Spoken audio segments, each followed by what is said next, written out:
RSS को 100 साल हो रहे हैं और 2 अक्टूबर को शस्त्र पूजा में भागवत साहब जो हैं वो अपने जो भी शस्त्र हैं आरएसएस के पास वो दिखाएंगे। किस तरह से आप देखते हैं इस पूरे 100 साल को, और वो भी 2 अक्टूबर के दिन वो लोग बात करने वाले हैं, ये भी एक तरीके से बहुत अलग तरीके से इसे देखा जा सकता है। तो मानवता के लिए निश्चित तौर पर एक भयानक चीज इस देश में 1925 में निर्माण हुई और उसको 100 साल इसलिए पूरे हुए क्योंकि जहर की एक्सपायरी डेट नहीं होती। लोगों को बहुत रेडिकल लगता है कि आरएसएस एक टेररिस्ट ऑर्गेनाइजेशन है, तो एक्चुअली है। आरएसएस एक टेररिस्ट ऑर्गेनाइजेशन है। यानी गोडसे ने भी गांधी जी की हत्या करने के बाद खुद को एक मुस्लिम पोज करने की कोशिश की थी ताकि मुसलमान और हिंदू में दंगे हों। तो वो इनका जो डिसेप्टिव और कनिंग नेचर है ना, वो उनको टेररिस्ट ही बनाता है। अंततः प्रथम और अंततः आरएसएस एक टेररिस्ट ऑर्गेनाइजेशन है। गांधी फैमिली अगर नहीं होती तो आज आरएसएस को बीजेपी और कांग्रेस दोनों पार्टियां एक जैसी है। तो मैं कायर आदमी से तो हिंसक आदमी को पसंद करता हूँ, ये भी गांधी जी का लाइन है। तो वो कायरता जो है वो पूरी तरह से जिनमें भरी हुई है, ऐसे लोगों का एक संगठन बना 1925 में, उसको 2025 में 100 साल हो रहे हैं। ये बात तो सरदार पटेल को उस समय ही समझ में आ गया था, उन्होंने आरएसएस पर भी बैन लगाया। फिर भी उसके बाद वो बैन हटकर इतना फूला फलना या इतना ताकतवर बनना, ये इसे आप कांग्रेस की गलती मानते हैं, नहीं मानते हैं? क्योंकि 70 साल तो वही थे सत्ता में। राहुल गांधी की जान को सबसे ज्यादा खतरा अमित शाह और मोदी और इनके सरकार से इसलिए है, उनकी सुरक्षा को हटा रहे, इसकी वजह ही यही है क्योंकि ये एक टेररिस्ट ऑर्गेनाइजेशन है। 30 जनवरी को गांधी जी की बापू की हत्या हुई, तो 30 जनवरी का हमारे लिए शोक दिन है। वैसे आरएसएस का 100 साल पूरा होना एक शोक दिन है इस देश के लिए। दोस्तों नमस्कार, और आप सभी का एक नए एपिसोड में बहुत बहुत स्वागत है। मैं हूं सोहित मिश्रा। दर्शकों, आज का ये जो एपिसोड है उसका जो मेन टॉपिक है, ये बहुत ही खास टॉपिक है। देखिए, अब जो 2 अक्टूबर आने वाला है, 2 अक्टूबर को इस बार बहुत सारी चीज़ें होने वाली हैं। मसलन के तौर पर 2 अक्टूबर को हम सभी को पता है बापू की जयंती होती है, महात्मा गांधी की जयंती होती है, हर साल हम मनाते हैं। इस साल 2 अक्टूबर को दशहरा भी है और 2 अक्टूबर को आरएसएस भी अपनी ओर से हर बार दशहरा के समय वो शक्ति प्रदर्शन कर रहे हैं। और क्योंकि दशहरा 2 अक्टूबर को है तो मोहन भागवत 2 अक्टूबर को शक्ति प्रदर्शन भी करेंगे। उनकी जो भी सब बंदूकें हैं उनके पास और बाकी चीज़ें हैं, शस्त्र जो हैं उनके पास, उसे रखेंगे और एक तरीके से शक्ति प्रदर्शन करेंगे। आरएसएस को 100 साल भी पूरे हो रहे हैं। ये भी एक तरीके से आप देखिए कितना पोएटिक है कि 2 अक्टूबर के दिन ही बापू, जिसके खिलाफ एक तरीके से हमने देखा है कि जितने विचार रहे हैं वो लड़ते रहे हैं, उसी दिन आरएसएस को भी 100 साल पूरे होने वाले हैं। तो ये एक ऐसा मुद्दा है जहाँ पर हमें लगा कि ये चर्चा की जानी चाहिए कि आखिर इस 100 साल में हुआ क्या है, देश ने क्या हासिल किया है, क्या पाया है, क्या खोया है, आरएसएस से क्या फ़ायदा हुआ है। क्योंकि प्रधानमंत्री से लेकर पूरा बीजेपी जो है, और कई जगहों पर हमने देखा कि डिप्लोमैट्स को भी आरएसएस के कार्यक्रम में लाया गया है। तो इन तमाम मुद्दों पर चर्चा आज हम करने वाले हैं, और चर्चा करने के लिए राजू परोलेकर सर हमारे साथ जुड़े हैं। नमस्कार सर, आपका बहुत बहुत स्वागत है। जैसे कि मैंने शुरुआत में कहा, इस बार आरएसएस को 100 साल हो रहे हैं और 2 अक्टूबर को शस्त्र पूजा में भागवत साहब जो हैं वो अपने जो भी शस्त्र हैं आरएसएस के पास वो दिखाएंगे। ये 100 साल है, प्रधानमंत्री ने इस पर आर्टिकल लिखा है, मोहन भागवत की तारीफ की है, आरएसएस ने कितना काम किया है वो तो वो लोग लगातार बता रहे हैं। किस तरह से आप देखते हैं इस पूरे 100 साल को, और वो भी 2 अक्टूबर के दिन वो लोग बात करने वाले हैं, ये भी एक तरीके से बहुत अलग तरीके से इसे देखा जा सकता है। हाँ, पोएटिक जस्टिस कहा जा सकता है इसको। मैं ये मानता हूँ कि 2 अक्टूबर को पूरा देश की ज़्यादातर आबादी, यानी मोर देन 69%, 70% आबादी जब बापू दिन मनाएगी, उस दिन आरएसएस, मोदी और उनका कार्टेल जो है वो गोडसे दिन मनाएगा। और गोडसेवाद के 100 साल, जिसमें शुरुआत मुंजे, हेडगेवार, गोळवलकर और रज्जू भैया, दत्तात्रेय होसबले अभी के हैं, वो दत्तोपंत ठेंगड़ी, कई लोगों का योगदान रहा है आरएसएस के बनने में और बढ़ने में। और ऐसे कई अनाम उनके स्वयंसेवक है जिनका नाम भी हमें नहीं मालूम, लेकिन उन्होंने अपना जीवन एक आतंकवादी आइडियोलॉजी के लिए न्योछावर कर दिया। देखिए, ऐसा है कि ये बात हमें माननी पड़ेगी कि आतंकवादी संगठन भी आपका खून पसीना और आंसू मांगता है इंसान का। कोई भी आतंकवादी संगठन, बड़ा आतंकवादी संगठन ऐसे ही बिना स्वयंसेवक के, कार्यकर्ता के या बिना आत्मघाती व्यक्तियों के सिवाय बनता नहीं है। तो ये 100 साल उन आत्मघाती लोगों की 100 साल है।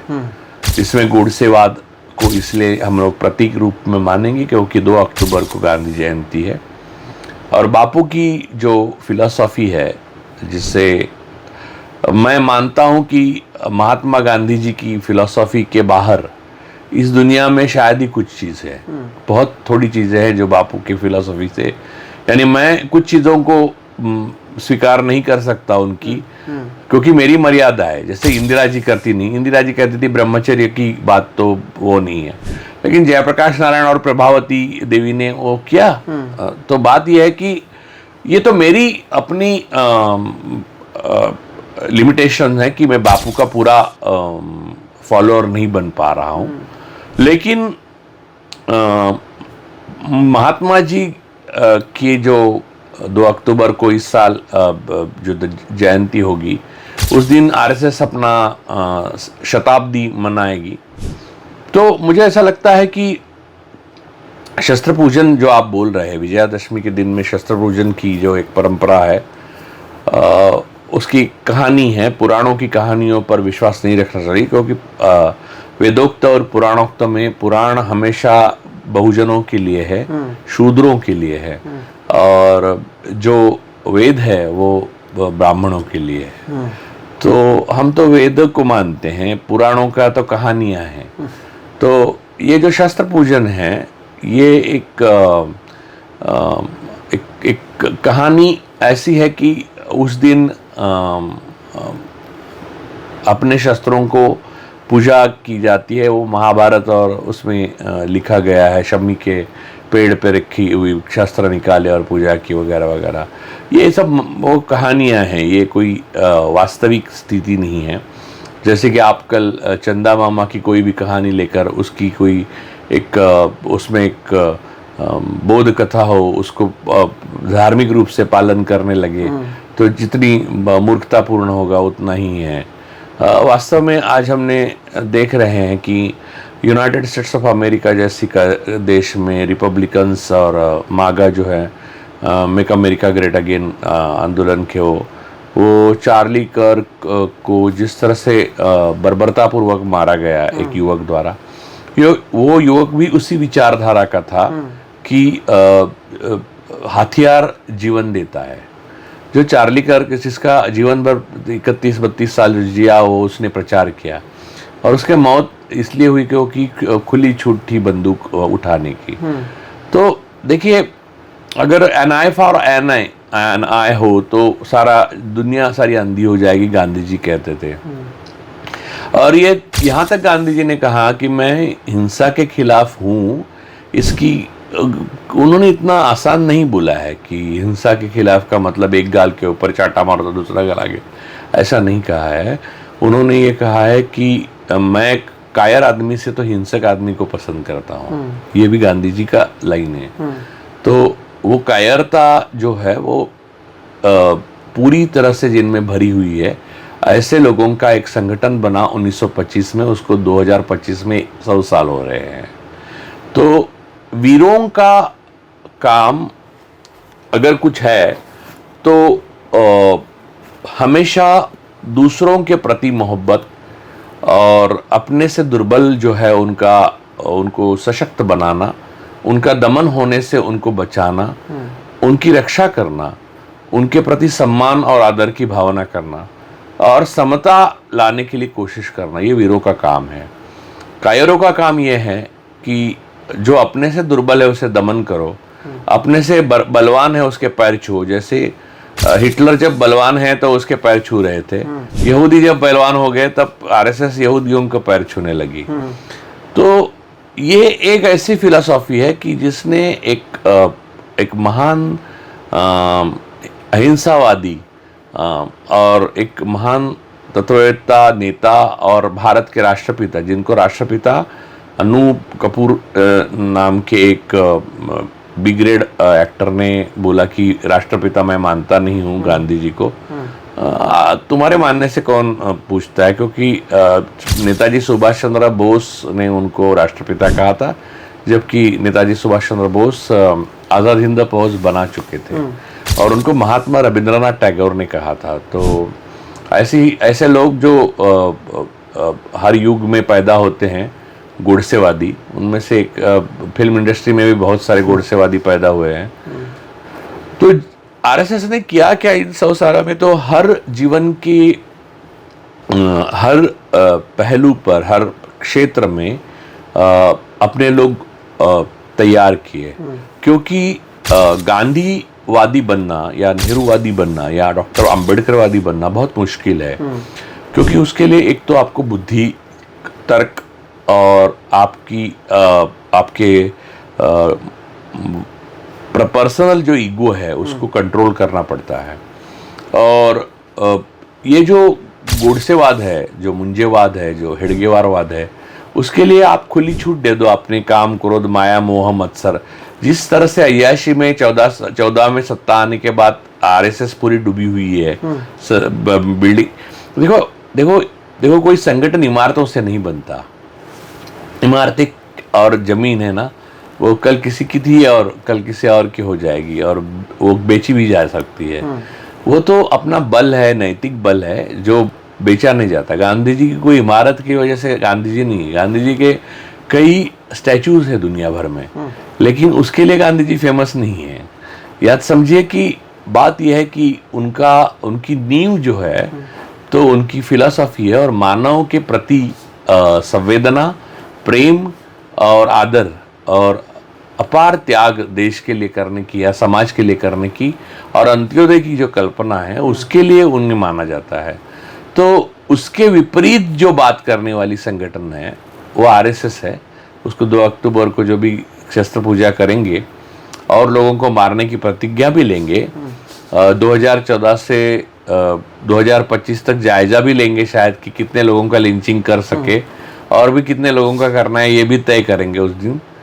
तो कुल मिला के सृजनहीनता और जो भी नवनिर्मिति की भावना है उसके विपरीत जो भी चीज़ें हैं उस चीज़ों को समाज में बढ़ावा देकर एक एंटी नेशनल, देशद्रोही संगठन और समाज में एक दिमक आरएसएस ने 100 साल में फैलाया है और उसका पूजन आप 2 अक्टूबर को किए हुआ या उसका उत्सव मनाया हुआ देखेंगे। अब मैं प्रधानमंत्री के बारे में कुछ कहूँ तो अब मैंने बहुत कह चुका हूँ, तो और क्या बताऊँ। वो भागवत के बारे में क्या लिखते हैं या भागवत प्रधानमंत्री के बारे में क्या बोलते हैं या भागवत और प्रधानमंत्री मिलकर देश के बारे में क्या बोलते हैं, ये कोई मायने नहीं रखता। वो उन्होंने किया क्या है ये इम्पोर्टेंट है। उन्होंने कभी भी एक असहाय, एक पिछड़ा, एक मजदूर, एक किसान, एक छोटे जात का आदिवासी और अपने इर्द गिर्द जो प्रकृति है इनके प्रति कोई प्रेम या फिर सृजन ऐसा कुछ भी दिखाया नहीं है। ना उनके संगठन में ये ऐसा कुछ लिखा हुआ है या बताया जाता है। क्योंकि मैंने एक प्रोग्राम में बताया था कि मेरे बचपन के कुछ दिन तो मैंने आरएसएस में तो गुजारे थे ना, मुझे मालूम है। तो वो सब जो है वो सुपरफिशियल है और गोली मारो थियरी वाले है लोग और जिसका सृजन से कोई संबंध नहीं। इसलिए देखिए ये 14 साल जब आरएसएस के वोट चोरी से हो या और भी तरीके उनसे हो, वो सत्ता में जब भी रहे हैं भारत में, तब उपन्यास हो या सिनेमा हो या गायन हो या कविता हो या लेखन हो या कोई भी सृजनशील चीज़ जो है या बांध बनना हो या ग्रीन रेवोल्यूशन, ऐसी कोई सृजनशील चीज़ नहीं हो पाई। आप जब भी सुनते हैं तो मणिपुर जल रहा है, इधर पहलू खान का लिंचिंग हो रहा है, उधर गोमांस खाने को बंद किया है, लॉक किया है, अंदर किया है, दबाया है, ईडी ने रेड किया है, अंदर डाला है, उसको उठा लिया है, उसको उठवा दो उसको मार दिया है, जज लोया मर चुका है, ये सारी बातें आप सुनते आ रहे हो। तो संगठन की लाइफ जो है 100 साल वगैरह, वो जो हम कह रहे हैं, वो इन चीज़ों में खर्च अगर हुई है तो मानवता के लिए निश्चित तौर पर एक भयानक चीज़ इस देश में 1925 में निर्माण हुई, और उसको 100 साल इसलिए पूरे हुए क्योंकि जहर की एक्सपायरी डेट नहीं होती। बिल्कुल। आपने जैसे शुरुआत में कहा, और तमाम जो एक तरीके का मैं कह सकता हूँ जो डेफिनेशन है या फिर ये जो एपिसोड है उसका जो फाउंडेशन है वो आपने रख दिया। लेकिन आगे बढ़ने से पहले जब आप बात कर रहे थे मेरे दिमाग में एक सवाल यही आया, और आपने भी शायद सुना होगा, तमाम जो नेता हैं वो चाहे कांग्रेस पार्टी के हों, बीजेपी के तो लोग कहते ही हैं, या तमाम पत्रकारों को भी मैंने कहते हुए सुना है कि आरएसएस का जो ऑर्गेनाइजेशन होता है वो इतना बेहतरीन होता है, इतना अच्छा होता है कि कोई कुछ नहीं कर पाता, कांग्रेस नहीं समझता, वो 5 साल 10 साल 100 साल आगे की प्लानिंग लेकर चलते हैं। क्या इसमें आप कोई तर्क देखते हैं? क्योंकि वो कहते हैं कि जो 1925 में कहा गया वो 2025 में वो कर रहे हैं, तमाम ऐसे मुद्दे थे जिसे उठाकर लेके गए। मैं इसे एक एग्जैजरेशन मान लूं, आप इसे किस तरह से देखते हैं? ये जो एक इमेज बनाया गया है कि एकदम ऑर्गेनाइजेशनल पार्टी है, एकदम देशभक्त हैं, हालांकि हमने कितने एग्जांपल्स दें और इनकी देशभक्ति को लेकर। नहीं, अभी पाकिस्तान के साथ मैच जो खेला गया पंजाब, तो उससे पता चलता देशभक्ति है नहीं है। हाँ, मैं उसके ऊपर बहुत बोलूंगा। उन्होंने जो देशभक्तों की आदि यानी जो लिस्ट डिक्लेयर की है 100 साल के बाद, तो उसमें मोहम्मद अली जिन्ना का भी नाम है।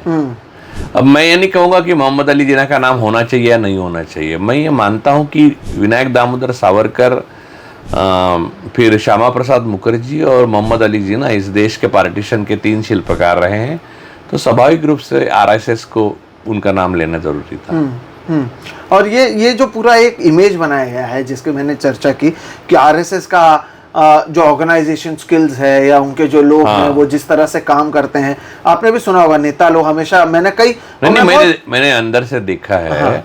और जब मैं छोटा था, यानी मुझे कुछ समझ में नहीं आता था, हमारे घर में कोई पॉलिटिकल बैकग्राउंड तो है नहीं, तो मेरे एक घोलप नाम का दोस्त था, उसके साथ मैं जाता था। तो वो दिन तो छोड़िए, बाद में भी मैंने बाहर से देखा है। जब मैं जान गया, शाखा में जाते थे आप कह रहे हैं?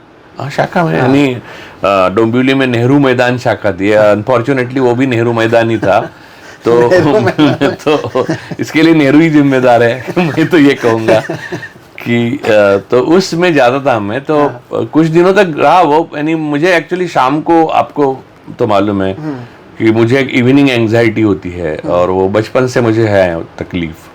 तो उस वक्त मेरी बहन बहुत छोटी थी और मेरे कोई सिबलिंग नहीं, भाई बहन वाकई नहीं था, तो घर में या कहीं भी मैं बहुत उदास हो जाता था और मैं बहुत पढ़ता था, तो पढ़ के भी थक जाता था एक पॉइंट पे। तब मुझे से खेलने के लिए दोस्त नहीं, क्योंकि मैं बहुत इंट्रोवर्ट था, और वो तो मेरा घोलप नाम का एक दोस्त था, वो बहुत पढ़ता था नहीं, शिक्षा में किताबें नहीं पढ़ता था, वो स्टूडियस था। तो उसने मुझे कहा कि देखो, ब्राह्मणों के घरों के जो बच्चे होते हैं ना, वो एक आपस में जो बात करते, तो 3 बातें तो करते ही हैं। एक तो पूजा और उस विधि वगैरह के बारे में बात करते हैं, दूसरा आरएसएस के बारे में तो बात करते हैं, और तीसरा जो है वो गैर ब्राह्मण जो है उनके बारे में डायरेक्टली और इनडायरेक्टली उनको कम आंकने के लिए बात करते हैं। 3 बातें तो उनके जीवन में अपरिहार्य रूप से आती है। तो ब्राह्मणिज्म कायम रहे, ये उनका बेसिक मोटो होता है जीवन का। पैदा होकर मरने तक के सफर में बस ये कायम एक कील ठोक के चले जाओ दुनिया में, यही काम होता है। उसमें एक आरएसएस एक बड़ा साधन है। तो मैंने तब देखा, और तब तो मेरा छूट गया, क्योंकि बाद में मेरे फादर का तबादला हुआ, फिर और भी चीज़ें हुई घर में, तो मैं जा नहीं पाया शाम को। लेकिन मैं तब समझा नहीं, लेकिन बाद में मैंने उल्टा देखा ना, तो मैं समझ गया कि क्या था। और बाद में मैंने जानबूझ के देखा है, नहीं बहुत करीब से देखा आरएसएस के मेरे दोस्त। देखिए क्या है, होता था तब जब कांग्रेस वगैरह का शासन था, तो लोकतंत्र तो था ही, तो हम लोग डिबेट या एलोक्यूशन कंपटीशन वगैरह में तो जाते थे, तो एबीवीपी के आरएसएस के सब आते थे ना, लड़के, तो उनके लड़कियों से दोस्ती तो होती थी उनसे। फिर मैं नागपुर में फेलोशिप के लिए कुछ दिनों के लिए रहा, वो अनिल, हमारे दोस्त हैं अनिल सिद्धूरे, उनके यहाँ। तो वो मैं आते वक्त हुआ, तब कोई वो बड़ा तामझाम नहीं था आरएसएस का। तो आरएसएस के ऑफिस में रज्जू भैया सरसंघ चालक थे, मैं जाके शाम को बैठा था, कई बार बात भी की थी उनसे। हाँ, तब अलाउड था अंदर जाना? हाँ, अरे आरएसएस ऐसा कुछ, ये सब देखिए, एक पहले एक पागल आता है गांव में, वो पेड़ के नीचे बैठता है, तो पहले दिन तो उसको कोई देखता नहीं है, दूसरे दिन कोई एक औरत होती है, उसको दया आती है तो खाना देती है, ऐसा करके करके आप समझ लो कि 10-20 साल में उस एक बाबा बन जाता है उसका। और 100 साल में तो समझ लो उसको जेड सिक्योरिटी भी मिल जाती है। तो वैसे वो था। तो उस टाइम में वैसे मैंने देखा था कि वहाँ बात करते थे, लेकिन वो मुझे पूछते थे कि ये गन्ना तोड़ो मजदूर का क्या है। फिर उन्होंने मुझे वो दत्तोपंत ठेंगड़ी साहब की बात बोली थी, मुझे याद है राजू भैया ने, कि वो कम्युनिस्टों से दांव पेच सीखे थे। कि भारतीय मजदूर संघ की स्थापना हुई ना, तो वो कम्युनिस्टों से दांव पेच सीखे थे कि कैसे यूनियन बनाते हैं, ये वो सब बातें मैंने उनसे सीखी। तो मैं जानता, अब मैं पूरी तरह से अंदर बाहर से आरएसएस क्या है ये जानता हूँ। मैंने 2% भी आरएसएस के बारे में एक्चुअल बोला नहीं है अभी तक। मैं जो बोलता हूँ लोगों को लगता है बहुत बड़ी तीखी आलोचना करता हूँ। अगर मैं वास्तविक बात करने पे उतर आऊँ आरएसएस के बारे में, तो आपको शॉक हो जाएगा। मैं कई बार बात करते वक्त मैंने कहा कि लोगों को बहुत रेडिकल लगता है कि आरएसएस एक टेररिस्ट ऑर्गेनाइजेशन है, तो एक्चुअली है। आरएसएस एक टेररिस्ट ऑर्गेनाइजेशन है, जो इंद्रेश कुमार और वगैरह लोगों ने मिलके जो किया था, प्रज्ञा ठाकुर वगैरह, और कोर्ट ने डिसीजन किया, ऊपरी कोर्ट में जा नहीं रही सरकार, लेकिन वो उनका ओरिजिनल है। यानी गोडसे ने भी गांधी जी की हत्या करने के बाद खुद को एक मुस्लिम पोज करने की कोशिश की थी, ताकि मुसलमान और हिंदू में दंगे हों। तो वो इनका जो डिसेप्टिव और कनिंग नेचर है ना, वो उनको टेररिस्ट ही बनाता है अंततः। प्रथम और अंततः आरएसएस एक टेररिस्ट ऑर्गेनाइजेशन है, और उसके लिए जीवन दिया। वो मेरे ससुर थे, उन्होंने जीवन उनके लिए दिया आरएसएस के लिए। ऐसा वो लोग बोलते हैं ना कि मेरा भाई था, पूरा जीवन प्रचारक रहा होगा। तो हर टेररिस्ट ऑर्गेनाइजेशन को अपना जीवन पूरा अर्पित करने वाले लोग होते हैं, वरना कोई ऑर्गेनाइजेशन टेररिस्ट ऑर्गेनाइजेशन बन ही नहीं सकता। सही बात है। देखिए, कंपनी के लिए कोई जीवन नहीं देता ना। देखिए, आप एक कंपनी बना रहे हो करोड़, देखो माइक्रोसॉफ्ट कंपनी, तो ऐसा कोई नहीं कहेगा मेरा भाई प्रचारक था और उसने मेरे जीवन दिया, ऐसा कुछ थोड़ी होता है। पगार लेगा और काम करेगा, बस 8 घंटे काम करेगा, 10 घंटे काम कर निकल आएगा, बोनस मिलेगा, नहीं मिलेगा तो ये आंदोलन करेगा। ये जो त्याग किया, ब्रह्मचर्य का पालन नहीं करते, लेकिन हम लोग हाइपोथेटिकली पकड़ते हैं, वो जो कहते हो वो तो और एक अलग किस्सा है, लेकिन उसमें मैं पढ़ना नहीं चाहता। तो उसके ऊपर मैं जाऊं तो वो फिर गोडसे, विनायक दामोदर सावरकर, सारी बातें निकलेगी। तो फिर उसमें जो ये सारी चीजें बोली जाती है, वो एक टेररिस्ट ऑर्गेनाइजेशन की डिमांड है। ये एक लोकतांत्रिक संगठन जो लोगों के लिए काम करता है, उसका ये काम नहीं है। आप समझिए कि आरएसएस और आरएसएस से उपजी हुई बीजेपी हो या बाकी सारे संगठन हो, वो अपना काम नहीं करते। देखिए, एक पॉलिटिकल पार्टी का क्या काम है, अब मुझे बताइए, कि आपने चुन के देने के बाद आपको वेलफेयर स्टेट बना के देना, और आपके ट्रस्टी बनकर पीसफुल ट्रांसफर ऑफ पावर आप खुद के वोटों से करते हैं, तब तक रहना, और बाद में पीसफुल ट्रांसफर ऑफ पावर होने के बाद निकल जाना। जब फिर चुने के देगी जनता, फिर आना। इन लोगों ने वोट चोरी करके फिर आना, गद्दी छोड़ना ही छोड़ दिया, लोगों को मारना शुरू कर लिया, लोगों का दमन शुरू किया, अडानी को डाल के वो सारा इकट्ठा करना शुरू कर दिया देश का। ये सारा जो बर्बादी है, वो आरएसएस का टेररिस्ट रूप है, जो आपको सत्ता आने के बाद दिखा। तो एक्चुअली क्यों ऐसा है? क्योंकि आरएसएस को आपका कुछ अच्छा करना नहीं है, या आरएसएस या बीजेपी को आपसे कोई लेना देना, आपका वेलफेयर स्टेट नहीं बनाना है, आपको डैम नहीं देने, आपको ग्रीन रेवोल्यूशन नहीं करना है, व्हाइट रेवोल्यूशन नहीं करना है, आपका अंत्योदय हो रहा है या नहीं, पिछड़ा आगे जा रहा है नहीं, या समता आ रही है या नहीं, उसको उनको कुछ लेना देना नहीं। अम्बेडकर ने क्या कहा, उनको बस आपको क्या खाना चाहिए, क्या नहीं खाना चाहिए, ब्राह्मण श्रेष्ठ कैसे रहेगा और बनिया को ऊपरी हिस्सा कैसे मिलेगा, मलई, वो देखना है उनको। आप उनको राजनीति छोड़ के आगे की सारी बातें करेंगे। आप किससे ब्याह होगे, आप किससे ब्याह नहीं करोगे, आपका जो रेस है, आपका जो वर्ण है, आपका जो जाति है वो कैसे अक्षुण्ण रहेगा, आपका खाना कैसे शुद्ध रहेगा, आप गाय खाएंगे या बैल खाएंगे या नहीं खाएंगे, आप किसके साथ दोस्ती करोगे नहीं करोगे, आप लव किसके साथ करोगे। ये राजनीतिक पार्टी का काम नहीं है, ये पॉलिटिकल पार्टी का काम नहीं है, ये एनजीओ का काम नहीं है, ये सोशल ऑर्गेनाइजेशन का काम नहीं, ये टेररिस्ट ऑर्गेनाइजेशन का काम है। तो आरएसएस 100 साल टेररिस्ट ऑर्गेनाइजेशन बन के रही है और इन्हें हमने पनपने इसलिए दिया कि वो डिसेप्टिव है। आरएसएस जो बहुत मेहनत किया, और आप कहते हैं ना कि आरएसएस ने ऑर्गेनाइज बहुत स्किल्स है वगैरह, ऐसा कुछ भी नहीं है। आरएसएस मैदान पे कुछ भी नहीं है। एक्चुअल आज अभी सत्ता है इसलिए आपको लग रहा है, क्योंकि सत्ता आती है तो अशोक चौहान भी आरएसएस में जाते हैं और राणे साहब भी जाते हैं। हाँ, और मैंने देखा कि हमारे नीचे एक स्कूल है, वो स्कूल में गांधी जी और नेहरू जी की फोटो थी, तस्वीर हेडगेवार और गोलवलकर ने ले ली। तो वो आरएसएस के हैं ऐसा कहना नहीं, वो आरएसएस मैदान में नहीं रहती, आरएसएस मन में रहती है। और वो ब्राह्मण बनियावाद ही है। और सबसे इंपॉर्टेंट चीज है ब्राह्मणवाद को पूरी तरह से स्थापित करना और बहुजनों को, शूद्रों को गुलाम बनाना और एक काल्पनिक दुश्मन के रूप में बाकी लोगों को पेश करना, जैसे कि मुसलमान, क्रिश्चियंस, लेफ्ट, जो लोग जाति को नहीं मानते, समझो, यानी ओपन करते हैं, यानी आपकी मैरिज सिस्टम को ओपन किया, कास्ट सिस्टम को खत्म कर। हाँ, देखिए अभी देखिए कि आपकी लव जिहाद को क्यों डरती है आरएसएस, क्यों डरती है? क्योंकि आरएसएस के अब सुब्रमण्यम स्वामी से लेके सब लोगों के बच्चों ने किया शादी, और मेरा सपोर्ट है उसको, ऐसा कुछ नहीं है। प्रॉब्लम क्या है उनको? लेकिन प्रॉब्लम थियोरेटिकली उनको प्रॉब्लम क्या है? प्रॉब्लम यह है कि आप उनसे घुल मिल जाओ नहीं, अब तो ब्राह्मणवाद को खतरा पैदा हो जाता है।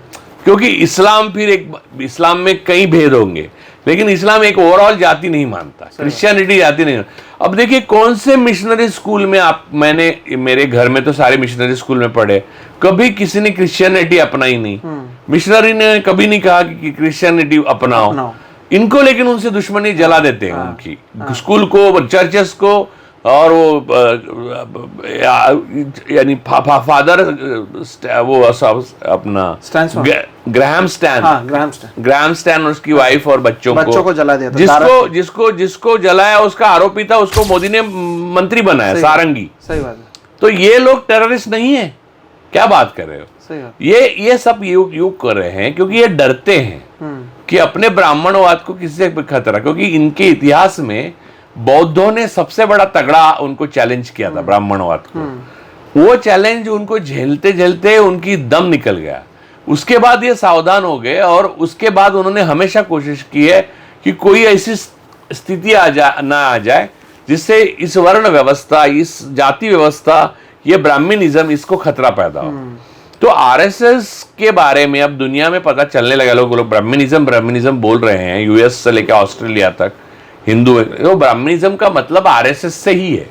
तो जब तक दुनिया भर में आरएसएस और आरएसएस के सारे ऑक्सिलरी स्ट्रक्चर, हिंदू स्वयंसेवक संघ से लेकर सारे टेररिस्ट ऑर्गेनाइजेशन डिक्लेयर नहीं होते और उन पे पूरी पाबंदी नहीं लगती, तब तक ये देश, भारत देश और भारतीय नागरिक जहां भी जाए वो सुरक्षित नहीं होगा। ये जो आपने शुरुआत में कही या 1925 से लेकर अब तक का आपने बात किया, एक सवाल जो हर किसी का मन में आता है वो ये है कि ये बात तो सरदार पटेल को उस समय ही समझ में आ गया था, उन्होंने आरएसएस पर भी बैन लगाया, फिर भी उसके बाद वो बैन हटकर इतना फूला फलना या इतना ताकतवर बनना, ये इसे आप कांग्रेस की गलती मानते हैं, नहीं मानते हैं? क्योंकि 70 साल तो वही थे सत्ता में, उसके बावजूद ये सारी चीज़ें जो हुई हैं, तो या तो दो चीज़ें हो सकती हैं, या तो कांग्रेस ने पूरी तरह से नज़रअंदाज किया, या कांग्रेस में ऐसे नेता थे जो शायद आरएसएस के जो विचार हैं, ये गोडसेवादी वाले विचार या बाकी तमाम जो विचार हैं उससे सहमत हैं, जिसकी वजह से ये फल फूल कर इतना साल टिका। और सत्ता में तो ये 14 के बाद आए फुल फ्लेज। अगर 2000 अटल बिहारी वाजपेयी को आप छोड़ दे तो लोग समझ नहीं रहे बात को। कांग्रेस राजनीतिक ऑर्गेनाइजेशन है, कांग्रेस पॉलिटिकल ऑर्गेनाइजेशन है। कांग्रेस या अन्य पार्टियां जो हैं वो राजनीतिक ऑर्गेनाइजेशन है, चाहे वो भ्रष्ट भी हो सकती है, परिवारवादी भी हो सकती है, लेकिन परिवारवादी, भ्रष्ट और फैसिस्ट सिर्फ आरएसएस हो सकती है। इसकी सबसे बड़ी वजह मैं बताता हूं, क्योंकि कांग्रेस के लिए राजनीतिक सत्ता से लोगों का भला, उसमें जो भ्रष्टाचार आता है वो भी, उसके साथ जो peaceful transfer of power following your constitution, तो ये इंपॉर्टेंट चीज है और उतना ही वो है। बाकी पार्टियां भी, क्षेत्रीय दल भी ऐसे ही हैं, परिवारवादी हो लेकिन ऐसे ही हैं। प्रॉब्लम क्या है मालूम है, कि इनके अंदर छुपे हुए आरएसएस वालों को वो पहचान नहीं पाएंगे, क्योंकि ये आरएसएस नहीं है। इनके उद्देश्य के प्रति यह स्पष्ट है कि हमारे राजनीतिक उद्देश्य है। अब आरएसएस वाला राजनीतिक उद्देश्यों को लेकर इनके अंदर आ तो जाएगा, लेकिन उद्देश्यों को राजनीतिक उद्देश्यों तक सीमित नहीं रखेगा। वो वही करेगा जो हिंदू मुसलमान, फिर हिंदू क्रिश्चियन, फिर अपना एजेंडा। तो अंदर कांग्रेस को 70-80 साल में इस दिमाग ने पूरी तरह से खोखला बना दिया। तो गांधी फैमिली अगर नहीं होती तो आज आरएसएस को बीजेपी और कांग्रेस दोनों पार्टियां एक जैसी है। तो इसलिए उनसे नफरत करते हैं लोग, बार डांसर से क्या क्या नहीं कहते इनको। और राहुल गांधी की जान को सबसे ज्यादा खतरा अमित शाह और मोदी और इनके सरकार से इसलिए है, उनकी सुरक्षा को हटा रहे, इसकी वजह ही यही है, क्योंकि ये एक टेररिस्ट ऑर्गेनाइजेशन है। और इनकी सत्ता जाने का मतलब इनको मालूम है कि इनका सच्चा रूप जो है 100 साल के बाद लोगों के सामने क्लियर कट आ गया है। और भारत के हार्डली 20% लोग इनके साथ है, 80% खिलाफ है। तो जब सत्ता नहीं रहेगी, 80% खिलाफ है, और आप उनको मालूम भी है कि आप टेररिस्ट हो, तो आपका अंजाम क्या होगा? तो सत्ता उनके लिए अब एग्जिस्टेंस बन गया है। उसके बीच में जो भी आएगा वो उनके लिए दुश्मन है। मैं, आप, राहुल, और उनको एक्चुअली जो दुश्मन है उनके, वो ब्राह्मणवाद और ब्राह्मणवादी और बनियावादी जो सत्ता को पैसा देते हैं, वो छोड़ के सब लोग दुश्मन है। हाँ। लेकिन हम लोग बीच में हैं, इसलिए हम लोग दुश्मन हैं। लोगों को समझ में नहीं आ रहा है कि एक्चुअली उनको वो चाहिए, बहुजन, जो उनको सपोर्ट आज कर रहे हैं। हम बीच में हैं बस। तो बात यह है, ये इतनी गहरी और कॉम्प्लेक्स बात है कि आरएसएस के 100 साल का मतलब हम एक जहरीले संगठन, एक टेररिस्ट ऑर्गेनाइजेशन के 100 साल के रूप में उसको प्रॉपरली लोगों ने उसको मनाना चाहिए। जैसे एक शोक का दिन होता है, जैसे हम लोग 30 जनवरी को गांधी जी बापू की हत्या हुई, तो 30 जनवरी का हमारे लिए शोक दिन है। वैसे आरएसएस का 100 साल पूरा होना एक शोक दिन है इस देश के लिए। इस देश के लिए, तिरंगे के लिए मुझे लगता है कि तिरंगा आधे पे लाना चाहिए आरएसएस के, क्योंकि आरएसएस ने तिरंगे से हमेशा नफरत की है। गोवलकर ने लिखा है कि तिरंगा अशुभ है। 53 साल तक आरएसएस ने तिरंगा नहीं फहराया था। तो बात यह है कि उस दिन आधा जिन लोगों को इस देश के प्रति, इस देश की मिट्टी के प्रति, गंगा जमनी तहजीब के प्रति और मोहब्बत के प्रति, आदमी के बीच में, इंसानियत के बीच में एक कंपैशन, एम्पैथी है, उसको तिरंगा आधा हाफ वो करना चाहिए। क्योंकि वो बहुत बड़ा शोक का दिन है, क्योंकि आरएसएस नाम के एक टेररिस्ट ऑर्गेनाइजेशन का 100 साल पूरे हो रहे हैं और उसका शस्त्र पूजन वो कर रहे हैं जिस शस्त्रों से गांधी की हत्या हुई थी। सही बात है। लेकिन आप एक तरफ हम लगातार इसे टेररिस्ट ऑर्गेनाइजेशन कह रहे हैं, सरदार पटेल इसे कह चुके हैं, वहीं दूसरी तरफ आप हम क्या कह रहे हैं, सरदार पटेल कह चुके हैं और कई लोगों ने कितनी बार उनको कह चुके हैं। सही बात है। विदेश में भी विश्व हिंदू परिषद और बजरंग दल को टेररिस्ट ऑर्गेनाइजेशन डिक्लेयर किया है सीआईए के लिस्ट में। मैं ये कह रहा हूँ कि इतने तमाम चीजें होने का बावजूद आपको नरेंद्र मोदी के हाफ पैंट वाला काली टोपी वाली फोटो मिल जाएगी, देवेंद्र फडणवीस की मिल जाएगी, नितिन गडकरी की मिल जाएगी। अचानक से हम देखते हैं, जैसे मोदी का एग्जांपल आप ले लीजिए, अचानक से गुजरात पॉलिटिक्स में उन्हें लाया जाता है, मुख्यमंत्री बनाया जाता है, अब वो पीएम बन चुके हैं। ऐसे कई लोग हमें पता चलता जो फलाना राज्यपाल है, अरे वो तो आरएसएस का क्लोज है, या फिर अभी ये सीपी राधाकृष्णन जो वाइस प्रेसिडेंट बन गए, हर एक मीडिया चैनल को मैंने देखा है चलाते हुए, क्लोज एड ऑफ आरएसएस। तो ये अपने लोगों को हर जगह पर सिस्टम में सब बड़े जगहों पर ले जाना, बिठाना। दूसरी तरफ हम इस पूरा ऑर्गेनाइजेशन को लेकर सवाल उठा रहे हैं, लेकिन इनके लोगों ने तो अब हर एक सिस्टम में वो मौजूद हैं। हम देखते हैं ऐसे ऐसे जजेस हैं जो अपने जब इस्तीफा दे देते हैं, बीजेपी ज्वाइन करते हैं, तब बोलते हैं बचपन से आरएसएस का मुझ पर प्रभाव रहा है। तो ये तो हर एक सिस्टम में मौजूद है। तो ये कितना बड़ा चैलेंज आप मानते हैं जब प्रधानमंत्री के खुद का हाफ पैंट और काली टोपी वाली तस्वीरें मौजूद हैं?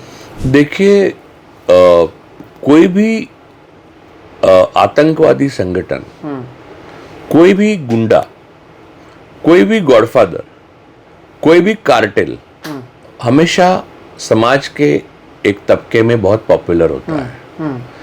उनके जो प्रतीक है, उनके जो चिन्ह हैं, उनकी जो भाषा है, उनका जो पोशाक है, उसका अनुकरण करने वाले लोग मिलते हैं। आप शिकागो में जाइए तो फिर अल कैपोला के आपको ये मिलेंगे, वो फ्रीज पे आप रेफ्रिजरेटर पे लगने के लिए वो मिलेंगे वगैरह।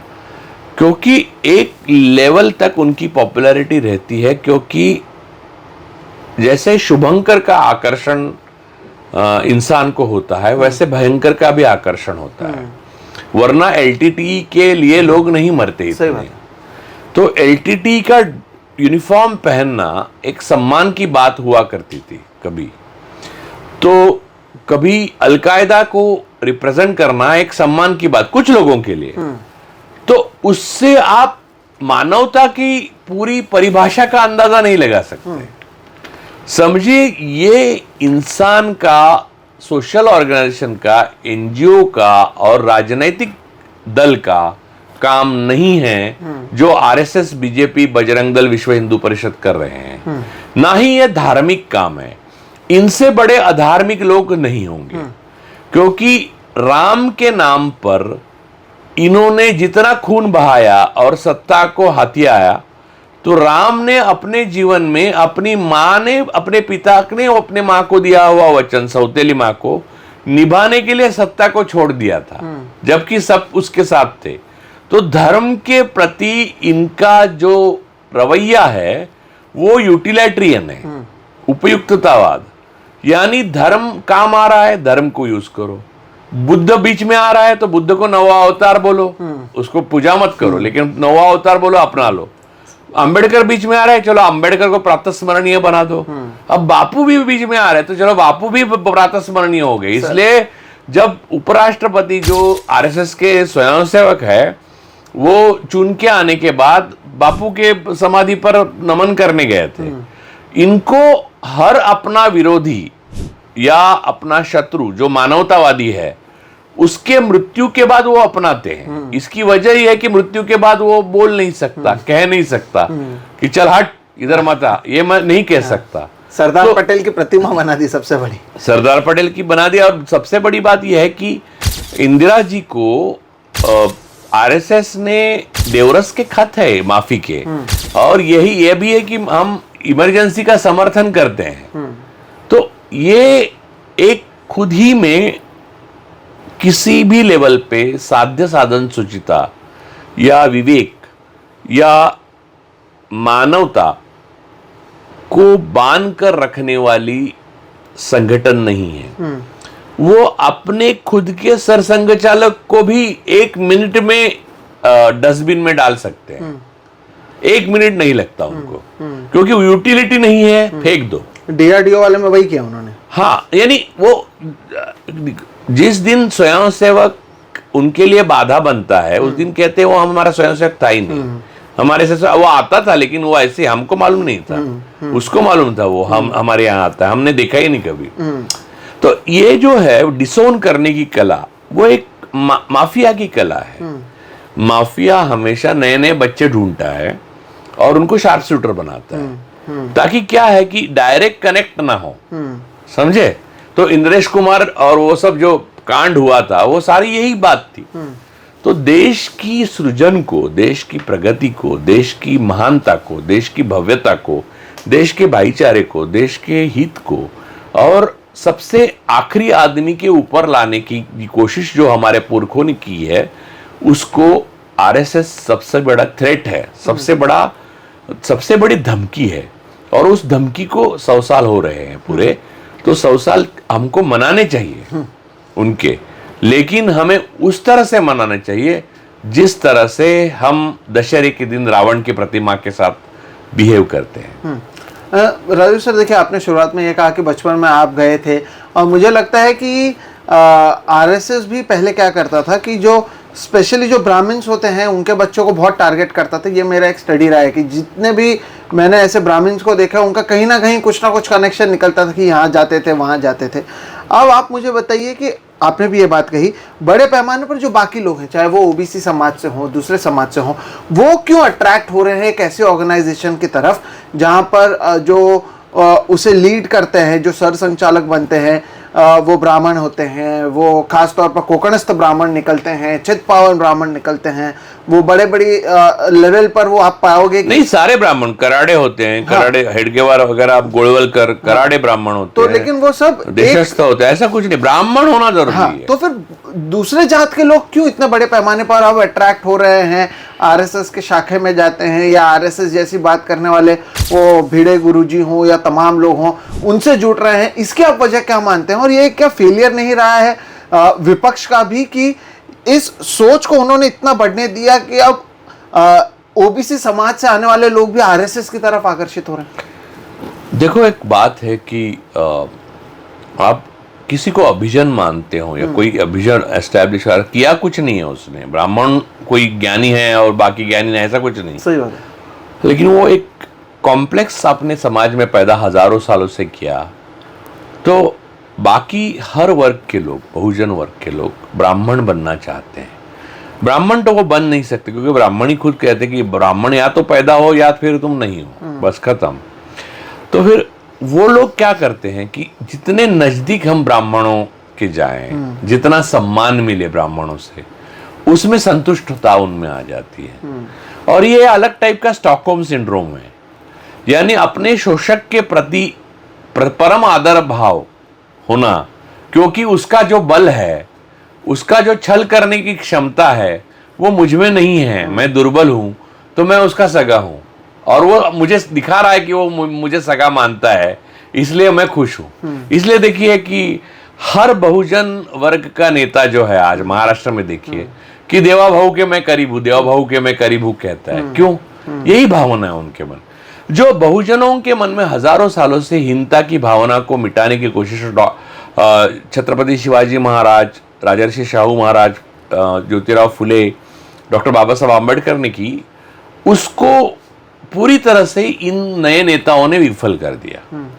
इसमें क्या हुआ मैं आपको बताता हूं। एक कहानी है छोटी सी। लुई, एक नंबर नहीं मालूम मुझे एग्जैक्टली कौन सा, लुई 15 या 14, फ्रांस का राजा था जो शिवाजी महाराज का, छत्रपति शिवाजी महाराज के समकालीन था। तो उसके ऊपर ना, उसको याद मुझे इसलिए है, अलग ही एक कहानी है लेकिन कहानी बहुत अच्छी है। उसको एक बीमारी थी, उस वक्त उसका इलाज नहीं था, वो पिस्टुला की बीमारी, यानी शौच की जगह पे पस होके इतनी बड़ी जख्म हो जाती है कि आप बैठ नहीं पाते, शौच नहीं कर पाते, यानी सबसे ना हो किसी को ऐसी बीमारी है ऐसी कि तो उसके पास जो डॉक्टर्स थे सारे कोशिश कर रहे थे, कुछ कर रहे थे।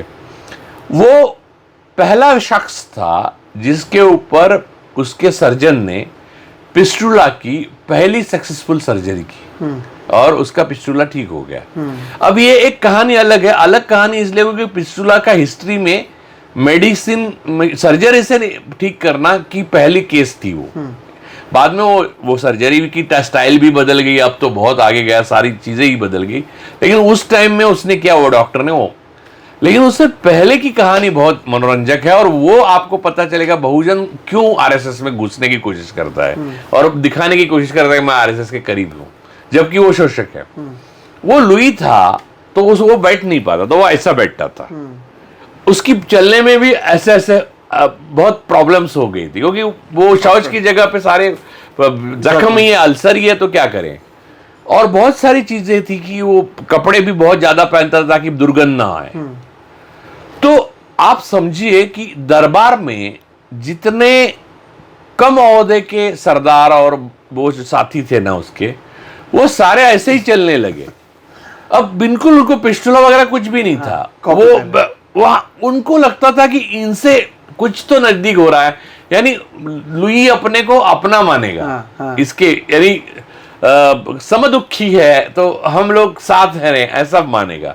तो करीब करीब सारा फ्रेंच दरबार जो है वो पिस्टुला हुआ जैसा बिहेव करने लगा। अब ये पिस्टुला कोई अच्छी चीज तो है नहीं, और लुई को वो भी अच्छा तो हुआ नहीं, उसका ऑपरेशन करके ठीक ही किया उसने।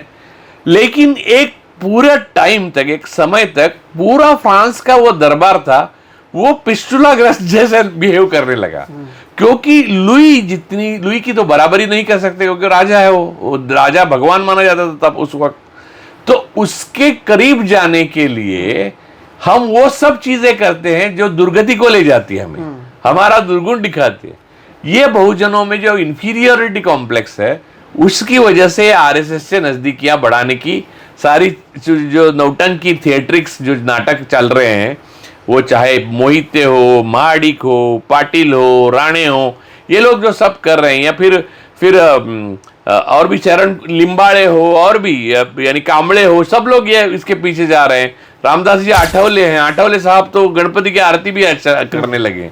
तो ये सारी चीजें जो हैं वो यहाँ से आती है। एक तो सत्ता से नजदीक हो जाते हो आप अभी के टाइम में, और दूसरा ब्राह्मणवाद से नजदीक हो जाते। लेकिन उसमें वो ये नहीं समझते हैं सर कि शोषण उनका होगा। एग्जैक्टली, क्योंकि क्या होता है कि मस्जिद के ऊपर जाकर आप देखोगे कि जो भगवा झंडा लगा रहा है उसमें आप ब्राह्मण बच्चे नहीं पाओगे, या फिर किसी को जो लिंचिंग कर रहा है उसमें जो गिरफ्तार हो रहा है उसमें आप ब्राह्मण लोग नहीं पाओगे। उसमें आप ये तमाम लोगों को पाओगे जो पहले से, जिनके ऊपर सालों साल अन्याय किया गया, लेकिन अब वो खुद आरएसएस के लिए ये सारी चीजें कर रहे हो, आरएसएस के नाम पर उन्हें ही जेल भेजा जा रहा है। देखो, हर टेररिस्ट ऑर्गेनाइजेशन को अपनी जान देने वाले शार्प शूटर की जरूरत होती है। अब प्रभाकरण ने शादी की, उसके बच्चे थे, लेकिन अपने ऑर्गेनाइजेशन में ऐसे बच्चे चाहता था वो जो शादी ना करे, करने की कोशिश की, उनको मार डाला। वो ब्रह्मचारी रहे। अब आरएसएस के मामले में मैं बहुत सारी बातें बोल सकता हूं यहां पर, लेकिन फिर नाम बोलने पड़ेंगे तो मैं नहीं बोलना चाहता। तो बात यह है कि हर टेररिस्ट ऑर्गेनाइजेशन की एक खासियत होती है कि प्यादे मारे जाते हैं, दो बड़ों के बीच में कई चिल्लर मारे जाते हैं। जो चिल्लर है वो बड़ी तादाद में होना जरूरी है, नहीं तो संगठन नहीं बनेगा। तो चिल्लर को इकट्ठा करने के लिए उन्हें लुभाया जाता है कि आप तो करीब करीब सरसंघ चालक बन ही जाओगे एक दिन। कभी नहीं बनेंगे, कुछ भी नहीं बनेंगे। तो अब क्या है कि सत्ता इतनी आने के बाद देश की, कई छोटे मोटे पद तो आ ही गए हैं, मुख्यमंत्री पद भी आ गए, तो कई लोगों को दे दी, तो सबको लगने लगा बहुजनों को कि यार मुख्यमंत्री भी बन सकते हैं हम आरएसएस में जाके। तो ये भूल जाते हैं वो राजनीतिक संगठन नहीं है, ये ब्राह्मणवाद ट्रैप है। लेकिन वो भूल कर अगर जा रहे हैं तो उस भूल की कीमत भी देनी पड़ेगी, चुकानी पड़ेगी। वो चुकाएंगे वो। लेकिन इनका जो भी ये अचीव करना चाहते थे, जिस भी इनकी विचारधारा इनकी जो भी रही हो, आप ये तो मानेंगे कि 100 साल में उसके करीब वो आ गए हैं। हिंदू मुस्लिम के बीच में जिस तरह की नफरत अभी देखने मिल रही है वो शायद आज़ादी के समय भी नहीं होगी, जब हमारे संसद भवन के अंदर लोग जो हैं एक दूसरे को अलग अलग नाम रख रहे हैं। हम देखते हैं कि कैसे असम और तमाम जगहों पर सीए एनआरसी के नाम पर मुसलमानों को सताया जा रहा है। हमने ये भी देखा कि कैसे मुंबई को उड़ाने की बात एक हिंदू करता है और मुस्लिम नाम लेकर वो कहीं ना कहीं अपने आप को पेश करने की कोशिश करता है, पैनिक फैलाता है। बाद में पता चलता है वो हिंदू है तो मामला रफा दफा हो जाता है। पाकिस्तान के करीबी हमेशा मुसलमानों को बताया जाता है और पता चलता है कि जो यूट्यूबर एक हिंदू है वो कैसे पैरवी कर रहा था। डीआरडीओ से इंफॉर्मेशन देने वाले खुद आरएसएस के लोग निकलते हैं। लेकिन इस सब के बावजूद जो देशभक्ति से लेकर हमेशा अपने आप को बेगुनाह मुसलमानों को साबित करना पड़ता है। तो ये जो इनके एक कोर वैल्यू थी वो तो इस देश में इतनी फैल गई है कि हम इस नफरत से आगे बढ़ नहीं पा रहे हैं। तो ये जो एक इनका एक स्ट्रैटेजी तो ये था हिंदू राष्ट्र बनाना या फिर मुसलमानों को इस देश में अलग थलग कर देना। उसमें आप मानते हैं कि इन्होंने 100 साल में कामयाबी हासिल की है? वो किसी भी तरह से की हो, 10 साल में ज़्यादा की हो, लेकिन जो बातें पहले लोग शायद ड्राइंग रूम में करते होंगे वो अब खुलकर कर रहे हैं। 20 से 30% लोग इनके साथ है, इसमें कोई शक नहीं, उससे ज्यादा नहीं इस देश में। फिर भी मैं एक बात बताता हूं,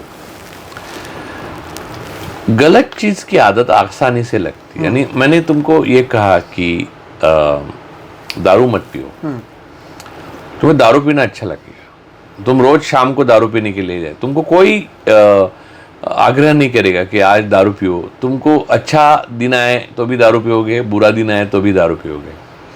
हिंसा भी ऐसी ही चीज है। एक किसान के नेता थे शरद जोशी जी, वो क्या थे, वो क्या, उस पे नहीं जाता हूं मैं। उन्होंने एक कहानी बताते थे और वो बहुत बढ़िया कहानी।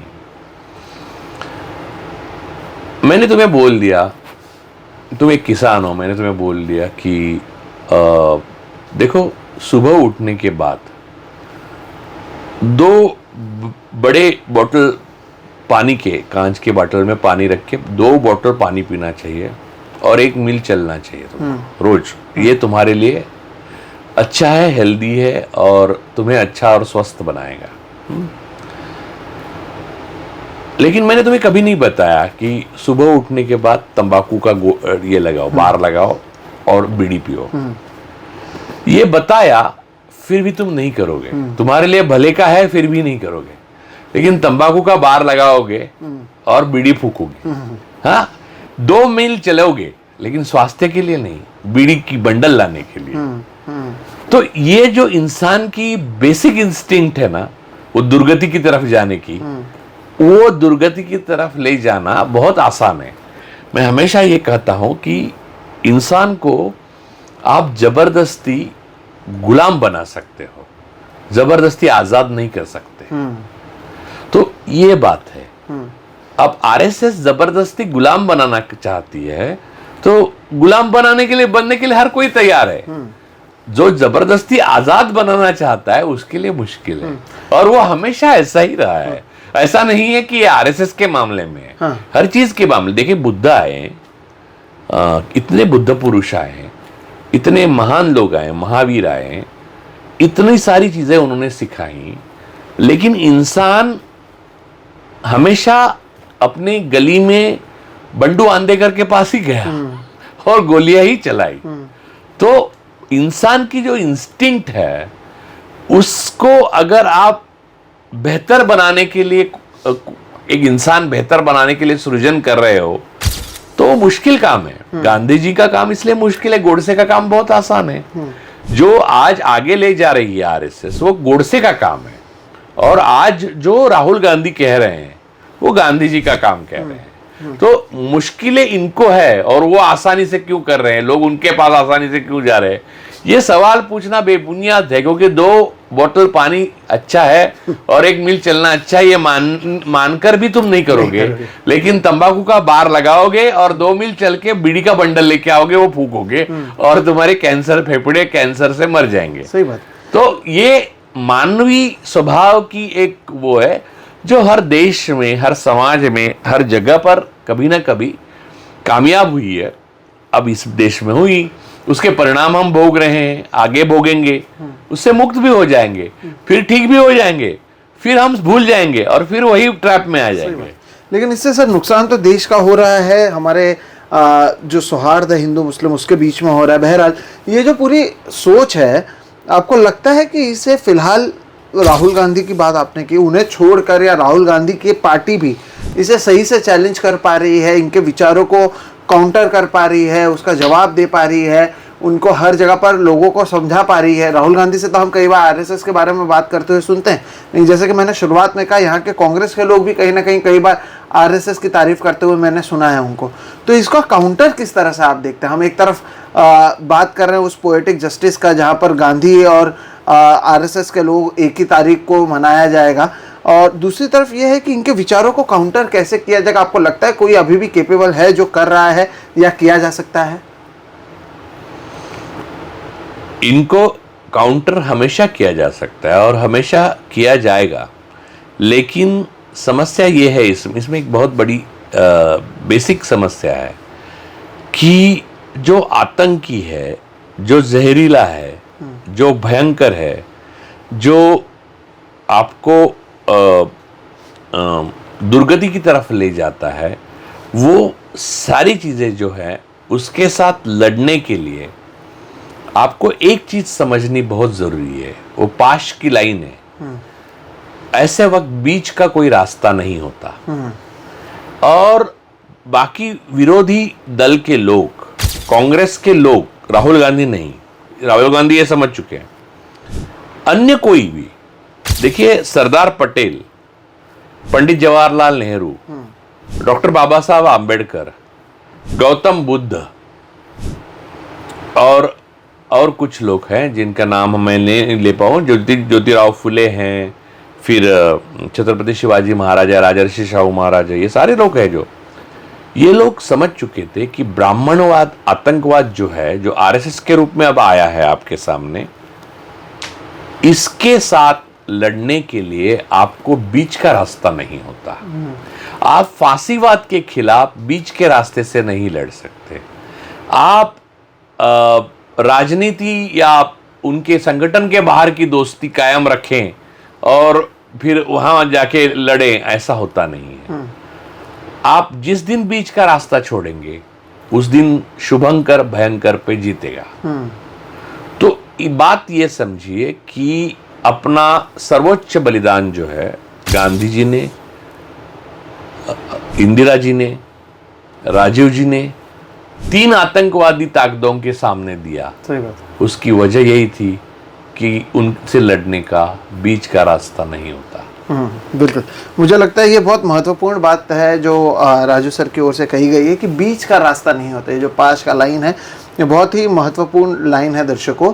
और आप देखिए कि ये गांधी का देश है जहाँ पर आरएसएस भी 100 साल ना केवल रह पा रहा है, अब सत्ता के गलियारों में आरएसएस के जो नेता हैं वो अब इस देश को का भविष्य कैसा होगा वो तय कर रहे हैं। इस सब के बीच में हमारी कोशिश थी आपके सामने इस न केवल इस मुद्दे को लाने की, बल्कि इसके पीछे क्या वजह है, आरएसएस अब क्यों पॉपुलर हो रही है, आरएसएस के अंदर किस तरह के लोग हैं और क्यों राजू सर बार बार आरएसएस को टेररिस्ट ऑर्गेनाइजेशन कह रहे हैं, क्यों पटेल साहब ने ये कहा था। इन तमाम मुद्दों पर आज हमने बातचीत किया और मुझे लगता है ये जो एक बातचीत हुई ये बहुत ही व्यापक बातचीत है, क्योंकि इससे आपको समझ में आता है कि अब आपको जो आकर्षित आपको कर रहा है वो पिस्टूला है। वो जो आपने खबर सुनी, वो कहानी सुनी कि वो आकर्षित कर रहा है, वो आपको लग रहा अच्छा है, लेकिन क्या वो वाकई आपके लिए अच्छा है या आपको अंदर से खोखला कर रहा है, ये समझना बहुत ज़रूरी है। आगे ये तय करना आपको ज़रूरी है कि ये देश गांधी का देश होगा या फिर एक रंग से प्यार करने वाले एक संगठन का देश होगा। ये बातें सोचना बहुत ज़रूरी है। लेकिन क्योंकि आरएसएस के 100 साल हो रहे थे, इस 100 साल में कैसे ब्राह्मणवाद को अलग अलग नाम दिया गया और अब हिंदुत्व के नाम पर इस देश के एक बड़े तबके को कैसे ब्राह्मणवाद में फंसाया जा रहा है, उन्हें बेवकूफ़ बनाया जा रहा है, इन तमाम मुद्दों पर राजू सर ने अपनी बात को रखा है। और मुझे लगता है बहुत महत्वपूर्ण बात है जो हम चाहते थे कि आरएसएस के 100 साल जब हो रहे हैं इस गांधी के देश में, तब आपके सामने लाया जाए। और उस दिन को शोक दिन मनाया जाए। उस दिन को शोक दिन मनाया जाए। तिरंगा अगर आपके घर पे आप फहराते हैं तो उसे आधा कर लें। बहरहाल मैं उम्मीद करता हूँ कि ये जो बातें हैं इसे आप समझेंगे। कुछ चीज़ें हैं जैसे कि यहाँ पर कहा गया कि बंदूक उठाकर गोली मारना आसान होता है, गांधी या नेहरू की तरह सत्य की राह पर चलना मुश्किल होता है। तो आप आसान राह ना चुनते हुए सत्य की राह चुने। ये बातें भी और बीच का रास्ता ना चुने। और बीच का रास्ता नहीं होता, जो पास की लाइन है उसे आप याद रखिएगा, क्योंकि अगर वो नहीं रखते हैं तो आगे जाकर इसका खामियाजा आपको ही उठाना पड़ेगा। राजू तो बहुत बहुत शुक्रिया। ये बहुत अलग और बहुत व्यापक चर्चा है इस देश के इतिहास को लेकर, इस देश के भविष्य को लेकर और आरएसएस को लेकर, जो हिंदुत्व के नाम पर, देशभक्ति के नाम पर, राष्ट्रवाद के नाम पर सिर्फ और सिर्फ ब्राह्मणवाद फैला रहा है। ये बात हम मानते हैं और इससे हमें लगा कि इस मुद्दे को हम आपके सामने हमें लेकर आना चाहिए। बहुत बहुत शुक्रिया सर, आप जुड़े और आपने बातचीत की। दर्शकों, आप इसके बारे में क्या सोचते हैं? 2 अक्टूबर को आप क्या मनाएंगे? ये तमाम मुद्दे हैं जिसके ऊपर आपका कमेंट सेक्शन में हमें इंतजार रहेगा। वीडियो अगर पसंद आए तो इसे लाइक करें, दूसरों के साथ साझा करें। चैनल को सब्सक्राइब नहीं किया है तो वो भी कर लें। हम आगे भी ऐसे और भी वीडियोस आपके लिए लेकर आते रहेंगे। फिलहाल आप हम दोनों को दीजिए इजाज़त। नमस्कार। धन्यवाद।